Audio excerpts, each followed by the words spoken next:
Hi, ಬೆಳಕಿನ ಬಜಾರ್ ವಿಡಿಯೋಗೆ ಸ್ವಾಗತ. ಆ, ಇವತ್ತಿನ ಮಾಹಿತಿಗಳೇನು ಇದ್ರ ಬಗ್ಗೆ ಎಲ್ಲ ಡೀಟೇಲ್ಸ್ ಆಗಿ ನೋಡೋಣ. ನಮ್ಮ ಉಚಿತ ವಾಟ್ಸಪ್ ಚಾನಲ್ಗೆ ಡಿಸ್ಕ್ರಿಪ್ಷನ್ಸ್ ಲಿಂಕ್ ಇದೆ, ಮುಖಾಂತರ ಜಾಯ್ನ್ ಆಗೋದು. ನೆನಪಿರಲಿ, ಈ ವಿಡಿಯೋ ಕೇವಲ ಮಾಹಿತಿಗಷ್ಟೇ. ನಾನು ಸೆಬಿ ರಿಜಿಸ್ಟರ್ಡ್ ಅಡ್ವೈಸರ್ ಆಗಿರೋದಿಲ್ಲ. ಸೊ ನಾನು ಹೇಳಿದೆ ಈ ಸ್ಟಾಕ್ಗಳನ್ನು ಇಲ್ಲಿ ಮೆನ್ಷನ್ ಮಾಡಿದೆ ಅಂತ ಇದನ್ನು ಬ್ಲೈಂಡಾಗಿ ಬೈ ಮಾಡೋಕ್ಕೆ ಹೋಗ್ಬಿಡಿ. Coming to the market, Nifty ಇವತ್ತು ನೆಗೆಟಿವ್ ಇತ್ತು. ಬಟ್ EMI ಸಪೋರ್ಟನ್ನು ಚೆನ್ನಾಗಿ ತಗೊಂಡಿದೆ. ಸೊ ನಿನ್ನೆ ವಿಡಿಯೋದಲ್ಲಿ ಹೇಳಿದ್ದೆ ನಾನು, EMI ಎಲ್ಲಿವರೆಗೂ ಕೂಡ ಈ 50 and 20 EMI ಮೇಲ್ಗಡೆ ನಿಫ್ಟಿ ಕ್ಲೋಸ್ ಆಗುತ್ತೋ ಅಲ್ಲಿವರೆಗೂ ಕೂಡ nothing to run. Sensex expiry ಇವತ್ತಿತ್ತು. ಸೊ ಸೆನ್ಸೆಕ್ಸ್ ನೋಡಿದ್ರೆ ನೀವು ಎಕ್ಸಾಕ್ಟ್ ಆಗಿ, ಸೊ ಇಲ್ಲಿ ನಿಫ್ಟಿ 50 EMI ಹತ್ರ ಬರಲಿಲ್ಲ, ಬಟ್ ಸೆನ್ಸೆಕ್ಸ್ ಎಕ್ಸ್ಪೈರಿ ಇತ್ತಲ್ಲ, ಸೆನ್ಸೆಕ್ಸ್ನ ಸಖತ್ತಾಗಿ ಆಡಿಸ್ಬಿಟ್ರು ಇವತ್ತು. ಕರೆಕ್ಟಾಗಿ ಐ ಥಿಂಕ್ ಸುಮಾರು 50 ದಿನದ ಮೂವಿಂಗ್ ಎವರೇಜ್ ಹತ್ತತ್ರ ಬಂದು ಸೆನ್ಸೆಕ್ಸ್ ಬೌನ್ಸ್ ಆಗಿರ್ತಕ್ಕಂಥದ್ದು. ಸುಮಾರು 2.25 ಟೈಮಿಗೆ ಸೆನ್ಸೆಕ್ಸು ಟಚ್ ಮಾಡುತ್ತೆ 50 day moving average, EMI exponential moving ಎವರೇಜನ್ನು ಟಚ್ ಮಾಡುತ್ತೆ. ಸೊ ಅಲ್ಲಿಂದ ಒಂದು 200 ಪಾಯಿಂಟ್ ಬೌನ್ಸನ್ನು ಕೊಡುತ್ತೆ. ಅಂದರೆ ಎಕ್ಸ್ಪೈರಿ ದಿನ ಗೊತ್ತಲ್ಲ ನಿಮಗೆ, ಆಬ್ವಿಯಸ್ಲಿ ಆಪ್ಷನ್ ಆಡೋರು ಕೊನೆಯ ಮೂಮೆಂಟು ಎರಡು ಗಂಟೆ ಮೇಲೆ ಅಥವಾ ಮಧ್ಯಾಹ್ನ 1:30 ಮೇಲೆ ಹೆಂಗೆ ಬೇಕಾದರೆ ಆ ಕಡೆ ಈ ಕಡೆ ಮಾಡಿಸ್ತಾರೆ. ಸೊ ಇಂಥ ಟೈಮಲ್ಲಿ ಒಂದು ಡೈರೆಕ್ಷನ್ ನಿಮಗೆ ಕರೆಕ್ಟಾಗಿ ಒಂದು ಐಡಿಯಾ ಬರಬೇಕು ಅಂತ ಅಂದಾಗ ಸೊ ನೀವು ಈ EMIಗಳನ್ನು ಯೂಸ್ ಮಾಡ್ಬೋದು. ಸೊ ಇಲ್ಲಿ ನೋಡಿ, ಸೊ ಎಕ್ಸಾಕ್ಟಾಗಿ ನಿಮಗೆ ಅದು 50 EMI ಹತ್ತತ್ರ ಸೆನ್ಸೆಕ್ಸ್ ಹೋಗಿ ಬಂದಿರ್ತಕ್ಕಂಥದ್ದು. ಬಟ್ ಅದ್ರ ಮೇಲೇ ಕ್ಲೋಸ್ ಆಯಿತು.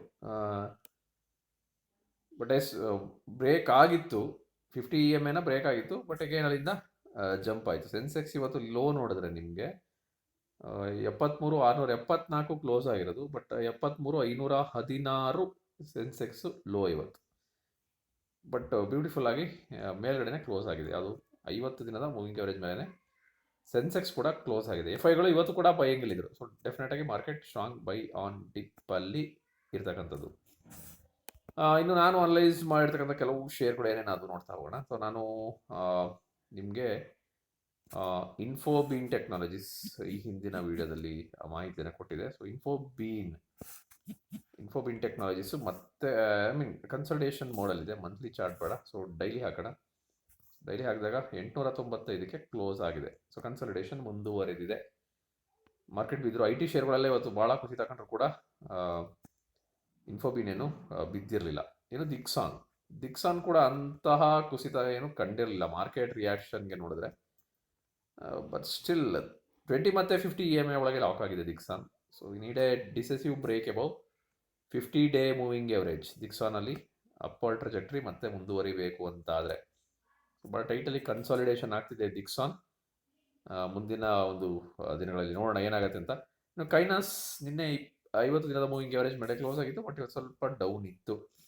ಬಟ್ ಸ್ಟಿಲ್ EMS ಎರಡು, ನಾನು ಕೈನಾಸ್ ಮತ್ತು ದಿಕ್ಸಾನ್ ಎರಡು ಕೂಡ ಬುಲ್ಲಿಶ್ ಆಗಿದ್ದೀನಿ. ಬಿಕಾಸ್ ನನ್ನ ಬುಲ್ಲಿಶ್ನೆಸ್ಗೆ ಕಾರಣ ಒಂದು FIಗಳು ಬೈಕ್ ಬರ್ತಾ ಇರ್ತಕ್ಕಂಥದ್ದು, ಮಾರ್ಕೆಟ್ ಸ್ಟ್ರಾಂಗ್ ಆಗಿ ನಿಫ್ಟಿ ಮೂವಿಂಗ್ ಎವರೇಜ್ ಮೇಲ್ಗಡೆ ಇರತಕ್ಕಂಥದ್ದು. ಸೊ ನಾನು ಬಿಲೀವ್ ಮಾಡ್ತೀನಿ market strong buy on dip kind of ಪ್ಯಾಟರ್ನಲ್ಲಿ ಇದೆ ಅಂತ.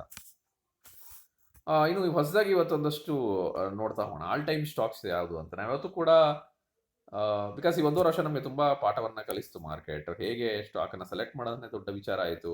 ಯಾವ ಸೆಲೆಕ್ಟ್ ಮಾಡಿದ್ರೂ ಸ್ಟಾಕ್ಗಳು ಬೀಳ್ತಾ ಇದ್ವು.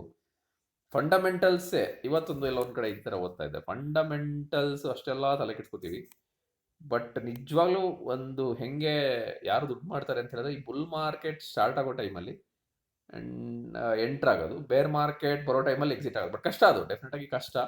But somehow we need to make a strategy based upon that. ಆವಾಗ ಬುಲ್ ಮಾರ್ಕೆಟ್ ಸ್ಟಾರ್ಟಿಂಗಲ್ಲಿ ಎಲ್ಲ ಸ್ಟಾಕ್ಗಳು ಮೇಲೆ ಹೋಗ್ತವೆ.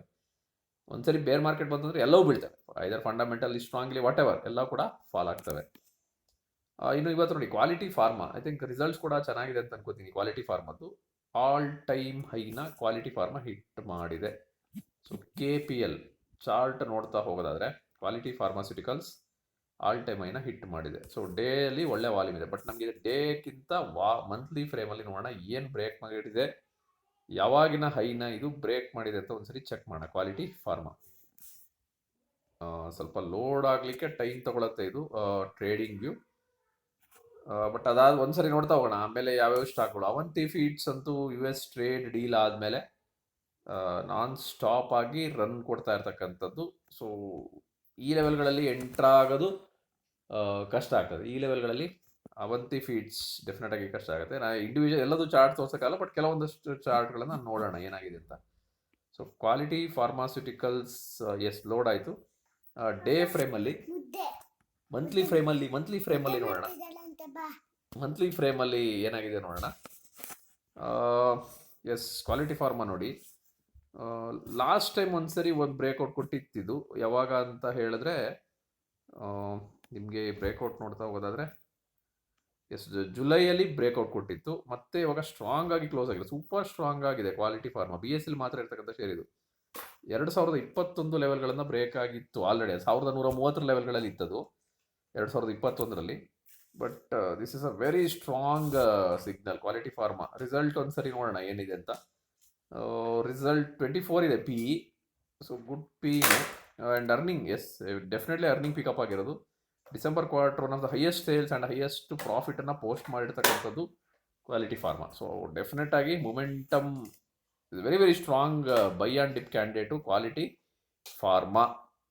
ಸೊ ಈ ಮಂತ್ ಎಲ್ಲಾದರೂ ಡಿಸಿಸಿವ್ ಆಗಿ ಈ ಲೆವೆಲ್ಗಳಲ್ಲಿ ಕ್ಲೋಸ್ ಆಯಿತು ಅಂದರೆ ಮತ್ತಷ್ಟು ಫರ್ದರ್ ಮೊಮೆಂಟಮು ಕ್ವಾಲಿಟಿ ಫಾರ್ಮಾದಲ್ಲಿ ಬರ್ತಕ್ಕಂತಹ ಚಾನ್ಸಸ್ ಜಾಸ್ತಿ ಇದೆ. ಅವಂತಿ ಫೀಡ್ಸ್ ನಾನು ನೋಡಲ್ಲ, ಯಾಕಂದರೆ ಅದು ಡೆಫಿನೆಟ್ ಆಗಿ ಬ್ಯಾಕ್ ಟು ಬ್ಯಾಕ್ ಹೈ ಹೋಗ್ತಿರ್ತಕ್ಕಂಥದ್ದು. ಶಾರದಾ ಕ್ರಾಪ್ ಕೆಮ್ಮು ಕೂಡ ಬ್ಯಾಕ್ ಟು ಬ್ಯಾಕ್ ಹೈ ಹೋಗ್ತಾ ಇರ್ತಕ್ಕಂಥದ್ದು. ಅದನ್ನು ನಾನು ಅಷ್ಟು ನೋಡಲ್ಲ. ಹ್ಯಾಪಿ ಫಾರಾಜಿಂಗ್ ನೋಡೋಣ. ಹ್ಯಾಪಿ ಫಾರಾಜಿಂಗ್ ಏನಾಗಿದೆ ಅಂತ.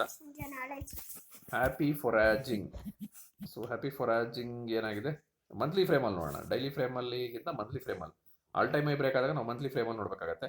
ಸೊ ಇದು ಕೂಡ ಸೂಪರ್ ಆಗಿದೆ. ಸೊ ಮಂತ್ಲಿ ಫ್ರೇಮಲ್ಲಿ ಇದು ಬ್ರೇಕ್ ಆಗಿರ್ತಕ್ಕಂಥದ್ದು ಲಾಸ್ಟ್ 2024 ಲೆವೆಲ್ಗಳ ಹತ್ರ ಬಂದಿರೋದು ಇದು. ಸೊ ಡೆಫಿನೆಟ್ ಆಗಿ ವಾಚ್ ಲಿಸ್ಟಲ್ಲಿ ಇಡೀ ಇದನ್ನು ಹ್ಯಾಪಿ ಫಾರಾಜಿಂಗನ್ನು. ಇದು 2024 ಜುಲೈ ಅಲ್ಲಿ ಈ ಶೇರು 1300 ಲೆವೆಲ್ಗಳಲ್ಲಿ ಹೈ ಮಾಡಿತ್ತು. So one of the candidate ಇದು.